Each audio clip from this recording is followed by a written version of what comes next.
Kidlat News Updates. Mga balita ngayon, paghahasik ng karahasan ng armadong grupo na pigilan sa Cotabato, 2 suspect timbog, high-powered firearms at granada na samsam.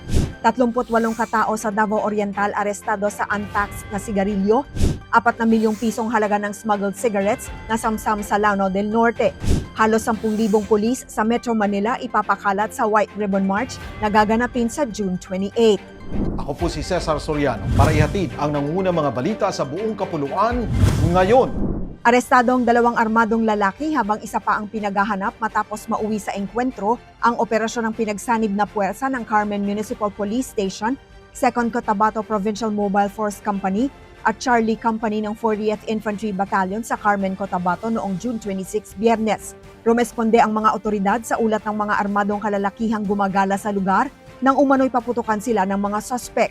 Matapos ang sagupaan na samsamang 3 M1 Garand rifles, improvised shotgun, fragmentation grenade, mga magazine at bala. Patuloy ang hot pursuit operation laban sa nakatakas na suspect habang inihahanda ang kaukulang mga kaso laban sa mga inaresto. Arestado ang 44 na katao sa magkahiwalay na anti-smuggling operations sa Davao Oriental at Lanao del Norte na nagresulta sa pagkakasamsam ng milyong-milyong pisong halaga ng hinihinalang kontrabandong sigarilyo.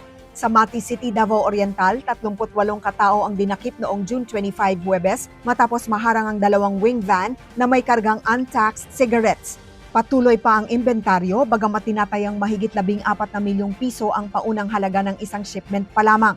Samantala, 6 na suspect ang arestado sa coastal operation sa Sultan Naga Dimaporon, Lanao del Norte noong madaling araw ng June 26, Biyernes matapos masabat ang isang motorized boat na may 101 cases ng platinum cigarettes na nagkakahalaga ng mahigit 4 na milyong piso. Patuloy ang investigasyon upang matukoy ang pinagmulan, destinasyon at iba pang sangkot sa mga smuggling network.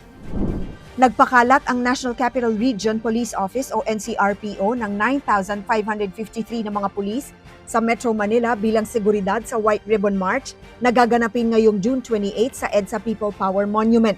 Inaasahang lalahukan ng libo-libong miyembro ng iba't ibang religious at civil society groups ang pagtitipon na pinangungunahan ng Interreligious Leaders Council for National Transformation at White Ribbon Movement bilang panawagan para sa pananagutan sa pamahalaan, electoral reforms at paglaban sa korupsyon at political dynasties. Suportado rin ng Catholic Bishops' Conference of the Philippines o CBCP ang mapayapang pagtitipon.